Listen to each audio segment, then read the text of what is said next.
मेरा नाम लक्ष्य है, मेरी उम्र 24 साल है। आज मैं अपने परिवार को छोड़कर शहर की तरफ रवाना हो रहा था। बेशक मैं 24 साल का था, लेकिन मुझ पर बहुत जिम्मेदारियां थीं। पापा का बहुत पहले ही देहांत हो गया था। इस वजह से घर की जिम्मेदारी मेरे कंधों पर आ गई थी। मेरी 2 जवान बहनें थीं, जिनके दहेज की तैयारी मुझे ही करनी थी। विधवा माँ थीं, उनके भी खर्चे मुझे ही पूरे करने थे। गांव में रहते हुए मुझे कोई अच्छी नौकरी नहीं मिल रही थी। बस गुजारे लायक ही एक छोटी नौकरी थी, जिससे घर का चूल्हा जल रहा था, मगर वह मेरे लिए बिल्कुल भी उचित नहीं थी। मुझे ज्यादा पैसे चाहिए थे, इसीलिए मैंने यह फैसला किया था कि मैं शहर जाकर पैसे कमाऊंगा, ताकि हम लोग सुकून की जिंदगी बिता सकें। मैंने एक तायराना निगाह अपने छोटे से मकान पर डाली। मेरे माता पिता ने इस मकान को बहुत ही खूबसूरत और खुशियों से सजाया था। मेरी आंखें नम हो गईं। मुझे नहीं मालूम था कि आज के बाद मेरी वापसी कब होगी। मैं अपनी मम्मी के कमरे में दाखिल हुआ तो वह पापा की तस्वीर को लेकर ही बैठी हुई थी। उनकी आंखों से आंसू निकल रहे थे। बहनें भी उनके पास ही उदास शक्ल लिए बैठी हुई थीं। मैं, जो अपना रोना उनके सामने रोने के लिए आया था, मैंने तुरंत ही अपने आंसू पीछे धकेल दिए। मैं इस तरह उनके सामने कमजोर नहीं पड़ना चाहता था। मेरी गहरी सांस वक्त के सुपुर्द की थी और कमरे के अंदर चला गया था। मैंने करीब जाकर अपनी मां को सीने से लगाया और उनके माथे पर मोहब्बत भरा चुंबन देते हुए बोला, नहीं मम्मी, इस तरह उदास होकर मुझे विदा न करें। मेरे लिए प्रार्थना करें कि मैं कामयाब होकर लौटूं। हर एक बच्चा अपने घर के लिए शहर जाता ही है, इसमें कोई बड़ी बात नहीं है। अगर मुझे वहां नौकरी अच्छी मिल गई तो मैं आप तीनों को अपने पास ही बुला लूंगा। आपको फिक्र करने की जरूरत नहीं है। मेरी बात सुनकर अचानक ही मेरी माँ और तेजी से रोने लगी। मैं धीरे धीरे उनके सिर पर हाथ फेरने लगा ताकि वह खामोश हो जाएं, मगर उनकी हालत लम्हा बलम्हा बिगड़ती जा रही थी। मेरी बहनें भी मेरे पहलू में आकर बैठ गईं। मैंने उन दोनों के सिर पर हाथ रखा और उन्हें दिलासा देते हुए बोला, घर की जिम्मेदारी अब तुम दोनों के सिर पर है। मेरे पीछे से माँ का ख्याल रखना और बेवजह किसी के लिए दरवाजा मत खोलना। इस घर की इज्जत तुम दोनों के हाथ में देकर जा रहा हूं। मुझे शिकायत नहीं चाहिए। मेरी दोनों बहनों ने खामोशी से सर झुका दिया। पापा के बाद मैं ही इन लोगों के लिए बाप का दर्जा रखता था। मैंने तीनों को अलविदा कहा और शहर के लिए निकल पड़ा। आज पहली बार मेरा दिल दुखों से बोझिल हो रहा था। मुझे बहुत ज्यादा तकलीफ हो रही थी। पापा के देहांत के बाद हमारे ज्यादा रिश्तेदार भी हमसे नहीं मिलते थे। सबको यही डर लगा रहता था कि कहीं ये हमसे कुछ मांग न लें, मगर न कभी मैंने किसी के सामने हाथ फैलाए थे और न ही फैलाने का इरादा रखता था। मैं बस स्टॉप पर पहुंच गया था, लेकिन मेरी आंखें नमकीन पानी से भरने लगीं। दिल इतनी तेजी से धड़क रहा था कि मैं लफ्जों में बयां नहीं कर सकता था। अचानक मुझे ऐसा महसूस हुआ जैसे कोई मुझे देख रहा है। मैंने यहां वहां निगाहें दौड़ाईं तो मेरे करीब कोई भी ऐसा शख्स मौजूद नहीं था जो मेरी तरफ ध्यान हो, लेकिन मुझे पक्के तौर पर ऐसा महसूस हो रहा था जैसे किसी की नजर मुझ पर है और कोई मुझे बहुत गौर से देख रहा है, मगर मैंने ज्यादा ध्यान देना जरूरी नहीं समझा था। मेरी बस आ चुकी थी और मैंने एक अलविदाई निगाह अपने गांव पर डालकर बस में बैठ गया। आज पहली बार मैं अपने गांव से दूर जाने वाला था। ऊपर वाले के भरोसे से अपनी माँ बहनों को छोड़कर आया था। मुझे बस एक ही डर था कि कहीं मेरी बहनें या मेरी माँ किसी गलत निगाहों में न आ जाएं, क्योंकि हमारे ज्यादातर मोहल्ले वाले भी अच्छे नहीं थे। भगवान ना करे अगर कुछ हो जाता तो वह लोग भी साथ नहीं देते। बस चल रही थी, लेकिन मुझे अभी भी ऐसा ही लग रहा था जैसे कोई है जो मुझे लगातार देख रहा है, कोई करीब बैठा हुआ है। लेकिन कौन? मैं तलाश करके भी उसे नहीं ढूंढ पाया। एक लंबी सफर के बाद मैं रात के 9 बजे के करीब शहर पहुंच गया। शहर में मेरा सबसे अच्छा दोस्त रितेश रहता था, जिसके भरोसे पर मैं यहां आया था। उसने मुझे अपने घर का एड्रेस दे रखा था। मैं फौरन उसके घर पहुंच गया। मैंने उसे जब बाहर बुलाया तो उसने मेरा गर्मजोशी से स्वागत किया। वह मेरे कंधे थपथपाते हुए बोला, लक्ष्य, तुम्हें परेशान नहीं होना है। जब तुमने यहां आने की हिम्मत की है तो तुम कामयाब भी होगे। मैंने तुम्हारे लिए एक बहुत अच्छी नौकरी ढूंढी है। तुम कल जाकर वहां के मैनेजर से मुलाकात कर लेना। अगर तुम्हारा वहां पर अच्छा हिसाब किताब बन जाता है तो तुम वहीं नौकरी कर लेना। वह लोग तुम्हें एक क्वार्टर भी देंगे जिसमें तुम सुकून से अपनी जिंदगी बिता सकते हो, और कुछ दिनों बाद तुम्हारी सैलरी भी बढ़ा दी जाएगी। मैंने यह सुना तो मेरे जिस्म में ऐसा महसूस हुआ जैसे सुकून की लहर दौड़ गई हो, वरना मुझे यही डर था कि मेरे साथ कुछ बुरा ना हो जाए। शहर आने के बाद मुझे बेवजह के धक्के न खाने पड़े, लेकिन ऐसा नहीं हुआ था। आते ही मुझे एक अच्छी नौकरी मिल गई थी, जिसकी वजह से मैं सुकून में आ गया था। वह रात मैंने रितेश के घर ही गुजारी थी। उसके घरवालों ने भी मेरे साथ बहुत अच्छे से बर्ताव किया। किसी ने भी मुझे ना जलील किया था और ना ही कोई उल्टी बात की थी, बल्कि उसके मम्मी पापा मुझे दिलासा ही दे रहे थे, बेटा हिम्मत से काम लेना, ऊपर वाला तुम्हारा साथ जरूर देगा। बीच में मायूस होकर वापस लौटने के बारे में मत सोचना। यह शहर बहुत बड़ा है, तुम्हें कामयाबी जरूर मिलेगी।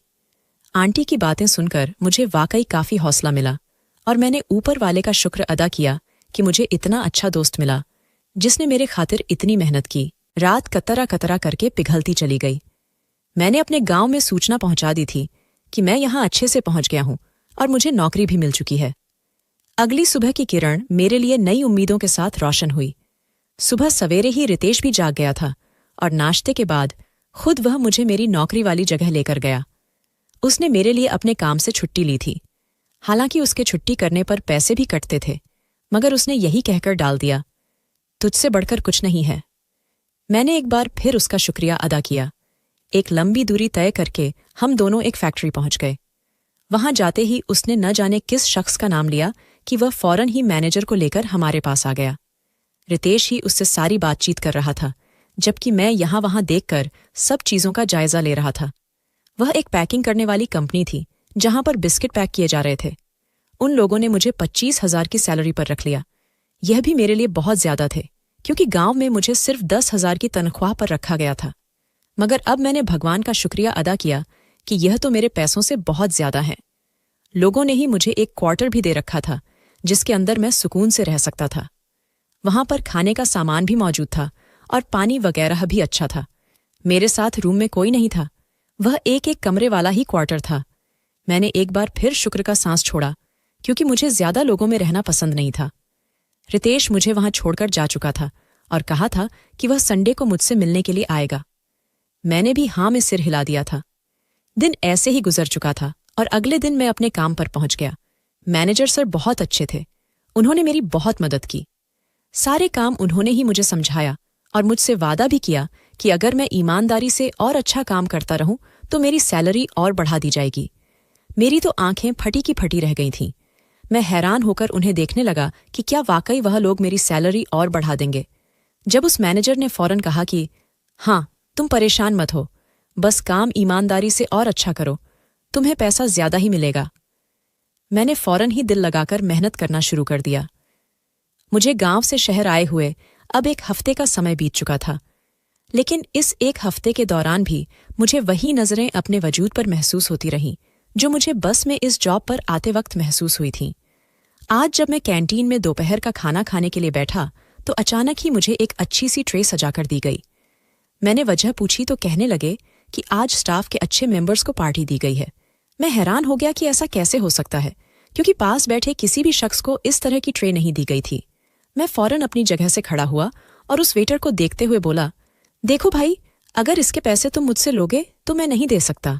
मुझे तुम सादा सा बन और चाय ला कर दो, मैं उससे ही अपना गुजारा कर लूंगा। मैं ये सब नहीं खा सकता। तब उसने एक बार फिर मेरे कंधे पर हाथ रखा और सख्ती से बोला, चुपचाप ये खा लो, ये तुम्हारे लिए बनाया गया है और ऊपर से ऑनर्डर है कि तुम्हें ये देना जरूरी है। मैं हैरानी से सोच रहा था कि ऐसा कैसे हो सकता है। लोग मेरे साथ इतना अच्छा सलूक कैसे कर सकते हैं, क्योंकि मैंने सुन रखा था कि गांव से आने वालों को ज्यादा अहमियत नहीं दी जाती। फिलहाल मैंने खामोशी से बैठकर खाना खा लिया। वह खाना बहुत ही लजीज लग रहा था।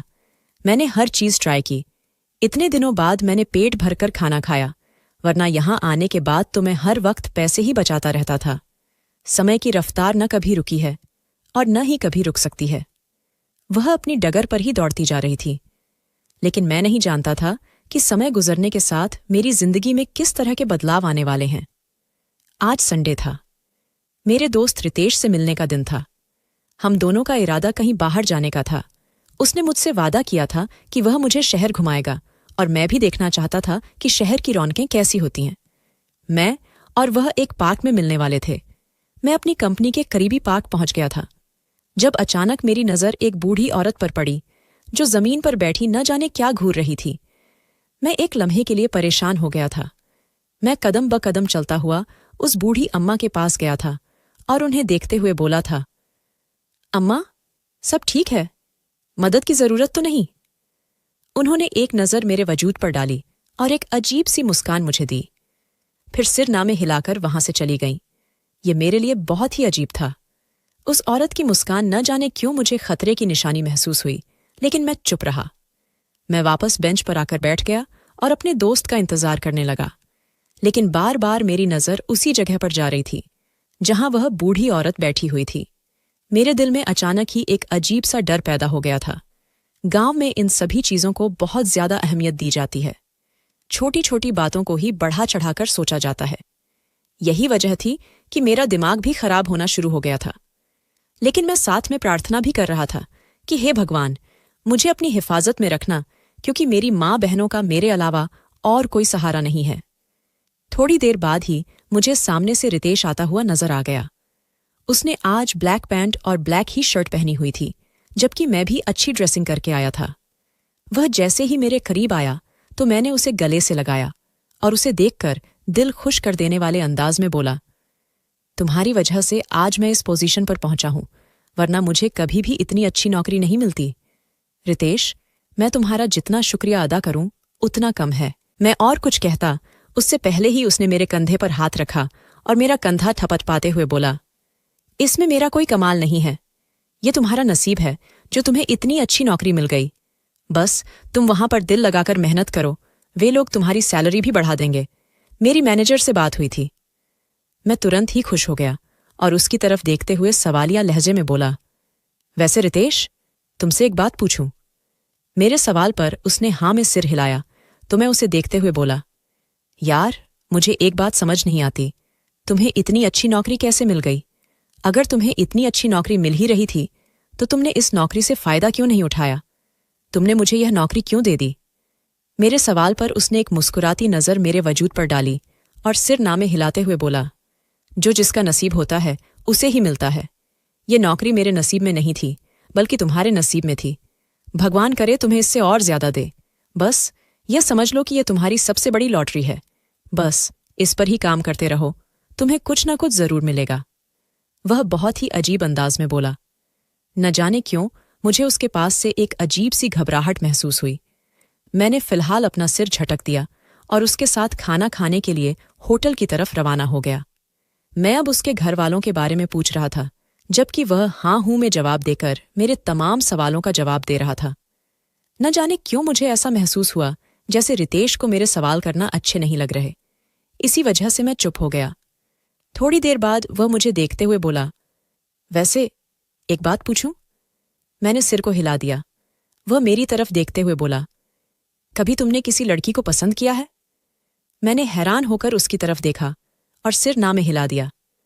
मैं कुछ और कहता, इससे पहले ही उसने मेरे गले में हाथ डाला और मेरे बाजू को सहलाते हुए बोला, बस यही पूछना था और कुछ नहीं। चलो हम खाना खाते हैं। वह तुरंत ही बात को घुमा गया था, लेकिन न जाने क्यों मुझे ऐसा महसूस हुआ जैसे वह मुझसे कुछ छुपा रहा है। लेकिन मैंने ज्यादा इस बात को तवज्जो देना ठीक नहीं समझा। हम दोनों ने एक शानदार डिनर साथ में किया और फिर वह मुझे थोड़ी शॉपिंग कराने के लिए मार्केट ले गया। मैंने आज से पहले शहर की इतनी बड़ी बड़ी मार्केट्स नहीं देखी थी। पापा शहर आते जाते रहते थे और वही हमारी जरूरतों का सामान लेकर आते थे। मैंने कभी भी न शहर आने की चाहत दिल में रखी थी और न ही मुझ में यह ख्वाहिश कभी पैदा हुई थी, मगर हालात ने मुझे इतना मजबूर कर दिया था कि मुझे अपना प्यारा गांव, अपनी प्यारी मिट्टी और अपने प्यारे लोग छोड़कर इस बड़े से शहर में आकर बसना पड़ा। वह वक्त मैंने रितेश के साथ बहुत अच्छा गुजारा था। वह मुझे लगभग 10 बजे के करीब मेरे क्वार्टर छोड़कर चला गया था, मगर आज रितेश का अंदाज काफी बदला बदला था। न जाने क्यों मुझे बार बार ऐसा महसूस हो रहा था कि कुछ गड़बड़ है। कुछ तो है जो मुझसे छुपाया जा रहा है, लेकिन मैं उसकी असल तह तक नहीं पहुंच पाया था। वह रात मेरे लिए बहुत अजीब सी थी। उस बूढ़ी अम्मा का मिलना, फिर रितेश का अजीब रवैया, ये सब चीजें मुझे बहुत ज्यादा उलझा रही थीं। मैं कब नींद की गहरी वादियों में खो गया, मुझे कुछ पता नहीं चला। अगली सुबह मैं वक्त से पहले ही जाग गया। मैं तैयार होकर जैसे ही अपने क्वार्टर से बाहर आया तो नीचे जमीन पर एक लिफाफा पड़ा हुआ था। मैंने हैरान होकर उस लिफाफे की तरफ देखा कि भला यह लिफाफा यहां पर किसने रख दिया। मैंने फौरन ही झुककर उस लिफाफे को अपने हाथ में लिया और जल्दी जल्दी क्वार्टर के दरवाजे पर ताला लगाने लगा, क्योंकि मुझे कंपनी जाना था। जैसे ही मैंने उस लिफाफे को अपने हाथ में लेकर महसूस करने की कोशिश की, तो न जाने क्यों मुझे इस लिफाफे में पैसे महसूस हुए। मैंने जल्दी से उस लिफाफे को खोला और अंदर देखा तो मेरी हैरानी के मारे आंखें फटी की फटी रह गईं, क्योंकि उस लिफाफे में 1000 के कई नोट मौजूद थे। मेरी तो हैरानी के मारे आंखें बड़ी बड़ी हो गईं और डर के मारे मेरे हाथ कांप उठे। बेशक मैं 24 साल का हो गया था, लेकिन आज तक मैंने इतनी रकम एक साथ अपने हाथ में नहीं ली थी। मैंने फौरन ही अपने क्वार्टर का दरवाजा खोला और घर के अंदर दाखिल हो गया। मैंने आसपास नजर भी दौड़ाई थी, लेकिन मेरे करीब कोई भी ऐसा शख्स मौजूद नहीं था जिसके यह पैसे गिरे हों। मगर मुझे ऐसा लगा जैसे यह पैसे मुंह तक पहुंचाए गए हों, क्योंकि वह लिफाफा मेरे घर के बिल्कुल पास रखा हुआ था। मैं काफी देर तक उस लिफाफे को देखता रहा और फिर हिम्मत करके मैंने पैसे गिनने शुरू किए। वह लगभग कोई 1 लाख के करीब रकम थी। मेरी तो हैरानी के मारे आंखें ही फटी की फटी रह गई थीं। दिल किया कि मैं रितेश को कॉल करके सारा माजरा बता दूं, लेकिन मैं खामोश हो गया। न जाने क्यों मुझे यह सब कुछ रितेश को बताना अच्छा नहीं लग रहा था। मुझे ऐसा लगा जैसे अगर मैं रितेश को यह सब बताऊंगा तो वह यही सोचेगा कि मैंने यह पैसा चोरी किए हैं। लेकिन ऐसा कुछ नहीं था। मैंने खामोशी से अपने जमा किए हुए पैसों में ये पैसे भी रख दिए थे और क्वार्टर को ताला लगाकर काम के लिए निकल गया था। लेकिन मुझे बिल्कुल भी सुकून नहीं मिल रहा था। बार बार मेरे दिल में यही ख्याल आ रहे थे कि ये पैसे किसी और के हैं और गलती से मेरे पास आ गए हैं। पूरा दिन इसी बेचैनी में गुजर गया था। आज भी मुझे वेटर ने बहुत अच्छा खाना दिया था और यह बात मुझे एक बार फिर हैरान कर गई थी। लेकिन मैंने अपनी हैरानी किसी पर जाहिर नहीं की, बस खामोशी से खाना खाकर वापस अपने काम में बिजी हो गया था। आज इत्तेफाक से मौसम बहुत खराब था। इसी वजह से वर्कर को जल्दी छुट्टी दी जा रही थी, क्योंकि काफी वर्कर्स के क्वार्टर बहुत दूर दूर थे। मेरा तो करीब ही था, इसलिए मैंने अपना कल का काम भी पूरा कर लिया और अपने वक्त के मुताबिक कंपनी से निकलकर घर की तरफ रवाना हुआ। लेकिन मूसलाधार बारिश की वजह से जगह जगह पानी खड़ा हुआ था, जिसकी वजह से मुझे जाने में बहुत दिक्कत पेश आ रही थी। मैंने ऊपर वाले का नाम लिया और अपने घर की तरफ एक बार फिर कदम बढ़ा दिए। भगवान की कृपा थी कि थोड़ी बहुत परेशानी हुई, लेकिन मैं सुकून से अपने घर आ गया। मैंने क्वार्टर का दरवाजा खोला और अंदर दाखिल हो गया। मैं एक बार फिर उन पैसों के पास गया और तिजोरी खोलकर उनका जायजा लिया। मैंने अभी तक शहर में किसी को अपना दोस्त नहीं बनाया था। मेरा दिमाग फटने के करीब आ गया था। मैं किसी को भी इस बारे में बताना चाहता था। एक पल के लिए मेरा दिल किया कि मैं अपनी मम्मी को फोन करके उन्हें इन सब चीजों के बारे में बताऊं, लेकिन मैं खामोश ही रहा। न जाने वो मेरे बारे में क्या सोचती। इसीलिए मैंने कुछ भी बताने से परहेज किया। मैंने आज क्वार्टर का दरवाजा खोल रखा था, क्योंकि बारिश की वजह से हमारा घर काफी गीला हो गया था। मैंने यही सोचा था कि थोड़ी हवा की मदद से मेरा घर सूख जाएगा। मगर अभी थोड़ी ही देर गुजरी थी कि मुझे अपने दरवाजे के पास किसी का साया महसूस हुआ। मैंने हैरत से दरवाजे के करीब देखा कि भला इस पहर मेरे दरवाजे के पास साया कैसे हो सकता है, क्योंकि मेरा क्वार्टर थोड़ा ऊपर की तरफ बना हुआ था। यहां पर जब तक सीढ़ियां पार न की जाएं, कोई मेरे दरवाजे तक नहीं पहुंच सकता। मुझे साफ ऐसा लग रहा था जैसे दरवाजे के पास खड़ा कोई शख्स लगातार डर के मारे कांप रहा है।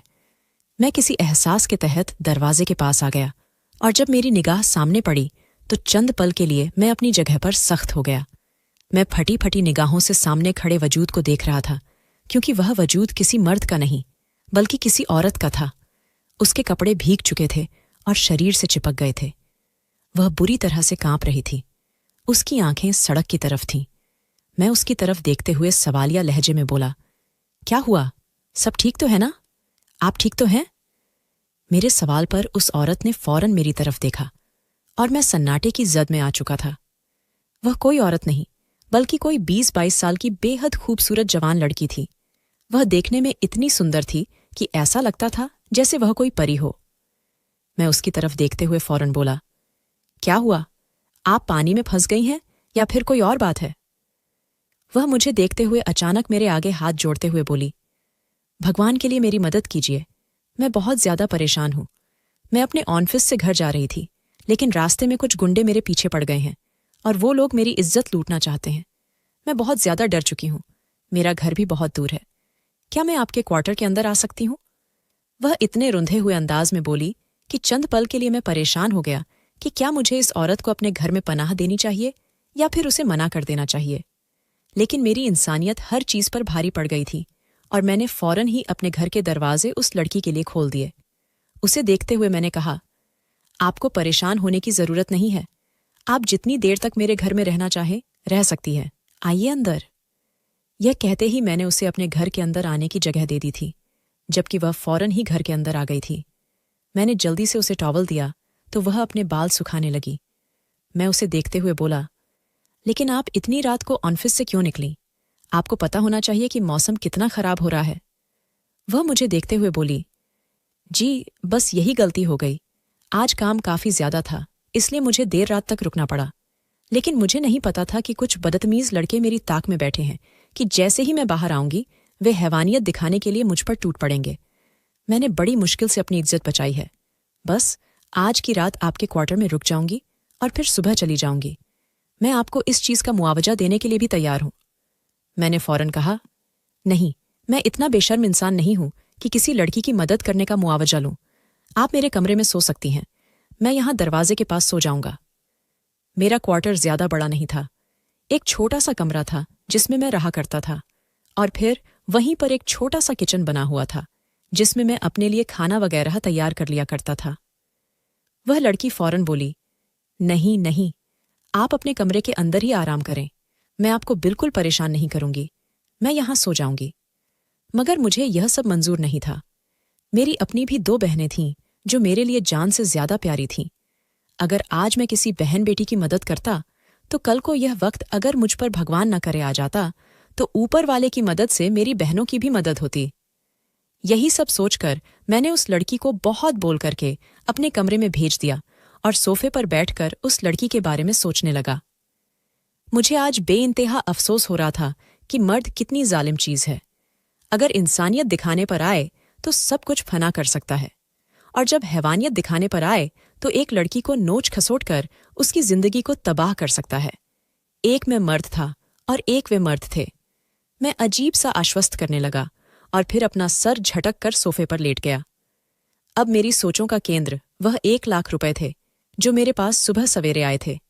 कई बार मेरा दिल किया कि मैं उन पैसों को दान कर दूं। क्या पता वे मेरे लिए कोई परीक्षा हो। लेकिन फिर मैं यह सोचता कि मेरे पास भी 2 बहनें हैं। उनकी मुझे शादी करनी है और उनके दहेज के लिए भी मुझे काफी दौलत चाहिए होगी, जिसकी वजह से मैं न जाने क्यों बहुत ज्यादा खुद गर्ज बन रहा था। मैं कब यही सब सोचते सोचते गहरी नींद में गया, मुझे कुछ पता नहीं था। तकरीबन आधी रात के वक्त मुझे ऐसा महसूस हुआ जैसे कोई मुझे बहुत गौर से देख रहा हो। मैंने चारों तरफ नजर घुमाई तो कोई भी पास मौजूद नहीं था। मैं पल भर के लिए ठिठक गया। मैंने फौरन ही दरवाजे के पास देखा तो मेरा दरवाजा भी बंद था। वह लड़की यकीनन अंदर सुकून से सो रही थी। मैंने अपना सिर झटक दिया था और वापस सोने के लिए लेट चुका था। लेकिन मुझे यह नहीं पता था कि कुदरत ने मुझे क्या इशारा देना चाहा था जिसे मैं नजरअंदाज कर चुका था, और शायद यही मेरी सबसे बड़ी गलती साबित होने वाली थी। रात कतरा कतरा करके पिघलती चली गई थी। मेरी आंख सुबह के 10 बजे के करीब खुली थी। न जाने क्यों आज मुझे बहुत ज्यादा नींद आई थी, वरना मैं आमतौर पर 9 बजे या 8 बजे जाग जाया करता था। नाश्ता अपने हाथ से बनाता था और उसके बाद कंपनी के लिए निकल जाता था। मैं जल्दी से उठा था और फौरन ही उस लड़की के पास गया था जो मेरे कमरे में सो रही थी। सुबह जागते ही मुझे सबसे पहले उसका ख्याल आया था, लेकिन जब मैंने कमरे का दरवाजा खोला तो वह कहीं पर भी मौजूद नहीं थी। मुझे एक जोरदार झटका लगा था कि वह लड़की अचानक से कहाँ चली गई, मगर फिर मुझे यकदम ख्याल आया कि हो सकता है वह मेरे जागने से पहले ही घर से जा चुकी हो। मैंने फौरन ही दरवाजे की तरफ देखा तो दरवाजा खुला हुआ था। मैंने गहरी सांस लेकर खुद को तसल्ली दी और खुद से बात करते हुए कहा, यह भी शायद मेरे नसीब में ही लिखा था, इसलिए मेरी उससे मुलाकात हो गई। फिलहाल मैंने अपना सिर झटक दिया था और जल्दी जल्दी नाश्ता बनाने लगा ताकि जल्दी से कंपनी के लिए निकल सकूं। मगर अचानक ही मेरे दिमाग में ख्याल आया कि मैं कमरा ठीक से देखता हूं। क्या पता उसने मेरे लिए कोई खत छोड़ा हो। मैंने बस दरवाजा ही देखा था जो खुला हुआ था। मैं कमरे के अंदर जाकर पूरा कमरा नहीं देख पाया था। मैं फौरन ही कमरे के अंदर आया था और जैसे ही मेरी नजर बिस्तर पर पड़ी तो मेरा दिल ऐसा लगा जैसे धड़कना भूल गया हो। स्पष्ट रूप से मुझे ऐसा लग रहा था जैसे मेरी सांसें थम गई हों, क्योंकि मेरा बिस्तर खून से भरा हुआ था। चंद पल के लिए मुझे वाकई ऐसा महसूस हुआ कि जैसे मेरी दुनिया खत्म हो चुकी हो और मेरे कदमों तले जमीन खिसक गई हो। इसका क्या मतलब था, मुझे कुछ समझ नहीं आ रहा था।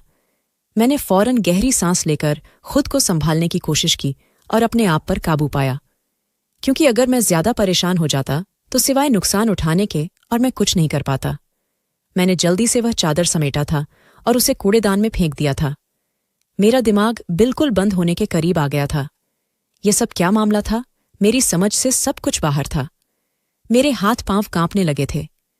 इस एक हफ्ते के अंदर मेरे साथ इतने सारे वाक़ये हो चुके थे जो मेरे लिए बहुत ज्यादा हैरत अंगेज थे।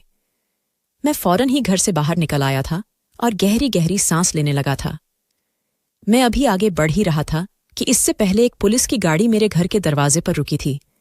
मुझे समझने का मौका दिए बिना उन लोगों ने मुझे गिरफ्तार कर लिया था।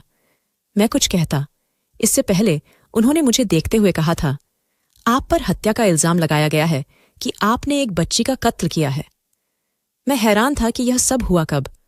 वे लोग फौरन ही मेरे घर में दाखिल हो गए थे और वही चादर जो कूड़ेदान में पड़ी हुई थी मुझे दिखाने लगे थे। उन्होंने कहा, यह उसी बच्ची का खून है जिसका कत्ल हुआ है। मैं उन्हें फटी फटी निगाहों से देख रहा था। मैं फौरन अपनी दलील उनके सामने पेश करने लगा था कि मैंने ऐसा कुछ नहीं किया। जो लड़की मेरे पास आई थी उसके साथ कोई बच्ची मौजूद नहीं थी, बल्कि वह सिंगल औरत थी और उसने मुझसे रहने के लिए जगह मांगी थी। लेकिन ना उन लोगों ने मेरी कोई फरियाद सुनी थी और ना ही मेरी चीख पुकार पर ध्यान दिया था, बल्कि बस यह बोलकर मुझे चुप करा दिया था कि जो भी तुम्हें कहना है जाकर कोर्ट में कहना, हमारे सामने तमाशा लगाने की जरूरत नहीं है। मेरे हाथ पांव फूल चुके थे। मैं यहां पर काम करने के लिए आया था और मुझ पर इस तरह का इल्जाम लगाया जा रहा था। मुझे थाने में बंद कर दिया गया था और मेरे घरवालों को इस बात की खबर पहुंचा दी गई थी। रितेश भी मुझसे मिलने के लिए जेल में आया था, लेकिन उसने मुझसे यही कहा था, तुम्हारे ऊपर बहुत बड़ा इल्जाम लगाया गया है। कत्ल का इल्जाम कोई छोटा इल्जाम नहीं होता। तुम बहुत बुरी तरह से फंस चुके हो। प्रार्थना करो कि तुम्हें रिहाई मिल जाए, वरना तुम्हारे लिए बहुत बड़ी मुसीबत हो जाएगी। मैं उस रात बहुत रोया था। मुझे हैरानी हो रही थी कि इंसानियत दिखाने का नतीजा मुझे इस तरह से मिला कि मुझ पर बेवजह कत्ल का इल्जाम लगा दिया गया। मैंने उन लोगों से पूछा भी था कि जिसका कत्ल हुआ है उसकी लाश कहाँ है, मगर वे लोग बस यही बोलते जा रहे थे कि तुम्हें जो कहना है वह कोर्ट में कहना, तुम अभी कुछ नहीं बोल सकते। लेकिन मुझे नहीं पता था कि यह सब कुछ मेरे लिए एक बहुत बड़ी परीक्षा है जिसका सामना मुझे हर कीमत पर करना ही पड़ेगा। वक्त धीरे धीरे गुजरने लगा और मुझे जेल में आए हुए पूरा एक हफ्ता बीत गया। मेरे घर वाले भी मुझसे मिलने के लिए आए थे। मेरी मम्मी बहुत रोई थी, जबकि मैंने उन्हें दिलासा दिया था कि आप परेशान न हो, जो मेरे हक में होगा वही होगा, आपको फिक्र करने की जरूरत नहीं है। लेकिन मुझ पर इल्जाम लगाए जा रहे थे कि तुम्हारे क्वार्टर से 1 लाख रुपये भी मिले हैं। यकीनन तुमने इसे कत्ल करने के लिए ही लिए थे। कहां से कहां कड़ी जोड़ी जा रही थी। क्या इन लोगों ने मुझे फंसाया था? और कहते हैं ना, जब किसी चीज को प्लान करके किया जाए तो आप कुछ नहीं कर सकते। वक्त और तेजी से गुजरता चला गया और मुझे जज साहब ने पूरे 10 साल की कैद सुनाई थी कि तुमने कत्ल किया है, इसलिए तुम्हें रिहाई नहीं मिलेगी। मैं हैरान था कि मुझे 10 साल की सजा क्यों दी गई है। कत्ल पर तो फांसी दी जाती है। मगर मैंने कोई सवाल नहीं किए थे और चुपचाप अपनी जिंदगी गुजारनी शुरू कर दी थी। मगर दिल ही दिल में प्रार्थना भी करता था कि मुझे यहां से रिहाई मिल जाए। मैंने जज के सामने बहुत मिन्नतें की थीं कि मैं बेगुनाह हूं, मैंने कुछ नहीं किया, मैंने किसी का कत्ल नहीं किया, वो पैसे भी मुझे पड़े हुए मिले थे। मगर कोई मेरी बात सुनने को तैयार नहीं था। सबके नजदीक मैं कातिल था और मुझे कातिल ठहरा दिया गया था। मगर कहते हैं ना, जब सारी दुनिया आपके खिलाफ हो जाए तो कोई एक ऐसा होता है जो आपका साथ जरूर देता है। करीब 1 महीने बाद मेरे पास एक औरत आई थी। उसे देखकर एक पल के लिए मैं ठिठका था, लेकिन मैंने अपना सिर झटक दिया था कि ऐसा नहीं हो सकता। उसने मुझे देखकर यकीन दिलाया था कि वह मेरा केस लड़ेगी, वह मुझे यहां से निकलवाएगी। उसे मालूम है कि मैं बेगुनाह हूं और मैंने कुछ नहीं किया। एक पल के लिए मैं हैरान हुआ कि यह औरत मेरी गवाही क्यों दे रही है। और फिर उसने इस तरह से मेरा केस हैंडल किया था कि सब चीजें सामने आना शुरू हो गई थीं। मुझ पर उसी दिन से नजर रखी जा रही थी जब मैं गांव से शहर के लिए निकला था। इस केस के अंदर रितेश भी शामिल था, जिसने यह सब प्रोपेगेंडा रचाया था और मुझे एक ऐसी नौकरी दिलाई थी जिसमें मुझे एक क्वार्टर दिया जाए जहां पर कोई भी मौजूद ना हो, इस तरह आसानी से मुझ पर इल्जाम लगाया जा सके। वह लड़की जिसने मुझसे एक रात के लिए पनाह मांगी थी, वह भी कोई आम लड़की नहीं थी, बल्कि वह रतीश की गर्लफ्रेंड थी।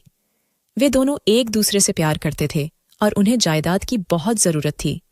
वह लड़की कोई आम लड़की नहीं थी, बल्कि एक रईस बाप की बिगड़ी हुई बेटी थी। यही वजह थी कि उसके अमीर बाप ने अपनी सारी जायदाद अपनी छोटी बेटी के नाम कर दी थी, और वही जायदाद हासिल करने के लिए इन लोगों ने पूरा प्रोपेगेंडा रचाया था। पहले रतीश ने मुझे फंसाकर यहां बुलाया। इसके बाद उस लड़की ने हत्या करके वह चादर मेरे बिस्तर पर बिछाई थी, और फिर 3 बजे के करीब जब मेरी आंख खुली थी, उसी समय वह मेरे घर से चली गई थी, और अगली सुबह सब कुछ सामने आ गया था कि यह कत्ल मैंने किया है। वे पैसे भी उन दोनों ने ही मेरे दरवाजे तक पहुंचाए थे। वह लड़की जिसने मेरा केस लड़ा था, वह हाई कोर्ट की वकील थी। जिस वक्त मैं कोर्ट में खड़ा होकर चिल्ला रहा था कि मैंने कुछ नहीं किया, मैं बेगुनाह हूं, मुझ पर बेवजह इल्जाम लगाए जा रहे हैं, मैं बेगुनाह हूं, मैं तो एक आम इंसान हूं जो अपने घर वालों की रोजी रोटी के लिए यहां नौकरी करने के लिए आया हूं। तब उस वकील ने मेरी आह पुकार सुनी थी, और उसी पर उसे अंदाजा हो गया था कि मैं बेइंतहा बेगुनाह हूं। उसने सभी चीजों को समझने के बाद मुझसे संपर्क किया था और मेरे लिए केस लड़ा था। उसने 10 साल की कैद से मुझे रिहाई दिला दी थी और मुझे मेरे गांव वापस भेज दिया गया था। मैं अपनी मां के सीने से लगकर खूब रोया था। मैंने कभी नहीं सोचा था कि मुझे इतने बड़े जाल में फंसाया जाएगा। मुझे यहां से ट्रैप किया जाएगा जहां से मेरी शुरुआत हुई थी। जिस इंसान को मैं अपना भगवान मान रहा था, वही इंसान सबसे बड़ा गद्दार निकला। वक्त तेजी से गुजरता चला गया। मैंने थोड़े में ही गुजारा करना शुरू कर दिया था, लेकिन मैं अपनी मां और बहनों के साथ गांव में ही रह रहा था। मगर एक दिन अचानक मेरे नाम की एक चिट्ठी आई। मैंने हैरान होकर उस खत को खोला। वह खत किसी और ने नहीं, बल्कि उसी वकील औरत ने भेजा था जिसने मेरे लिए केस लड़ा था। वह मुझे नौकरी देना चाहती थी और मुझे वापस शहर बुला रही थी। मैं बहुत ज्यादा घबरा गया था। मेरी बहनों और मेरी मां ने मुझसे साफ इनकार कर दिया था कि कोई जरूरत नहीं है तुम्हें कहीं भी जाने की। तुम थोड़ा कमाओ, लेकिन हमारी आंखों के सामने रहो। तुम्हारे अलावा हमारा इस दुनिया में कोई नहीं है। मैंने भी उन्हें यही संदेश भेजा कि मैं नहीं आ सकता, क्योंकि मेरे घरवाले मुझे इसकी इजाजत नहीं दे रहे। मेरी चिट्ठी भेजने की देर थी कि वह औरत अगले दिन ही मेरे गांव आ गई। उसने मेरी मां और मेरी बहनों से बात की कि वह मुझे एक अच्छी नौकरी दिलवाएगी और अपनी निगरानी में रखेगी। आप लोगों को चिंता करने की जरूरत नहीं है। दुनिया में अगर कुछ लोग बुरे हैं तो कुछ लोग अच्छे भी हैं। आप लोग मुझ पर भरोसा कर सकते हैं। उसकी बातों से मेरी मां को बहुत उम्मीद हुई थी और उन्होंने मुझे उस औरत के साथ रवाना कर दिया था। और वाकई उस औरत की बात बिल्कुल सही साबित हुई थी। अगर इस दुनिया में कुछ लोग बुरे हैं तो कुछ लोग अच्छे भी हैं, और यह बात उसने सच कर दिखाई थी। उसने मुझे एक बहुत अच्छी नौकरी दिलाई थी जो बहुत अच्छी सैलरी दे रही थी। कुछ समय बाद मैंने अपनी मां और बहनों को भी शहर बुला लिया था। अब मैं उनके साथ एक खुशहाल जिंदगी बिता रहा हूं। दोस्तों, वीडियो कैसा लगा? कमेंट करके जरूर बताएं। वीडियो को लाइक और चैनल को सब्सक्राइब जरूर करें।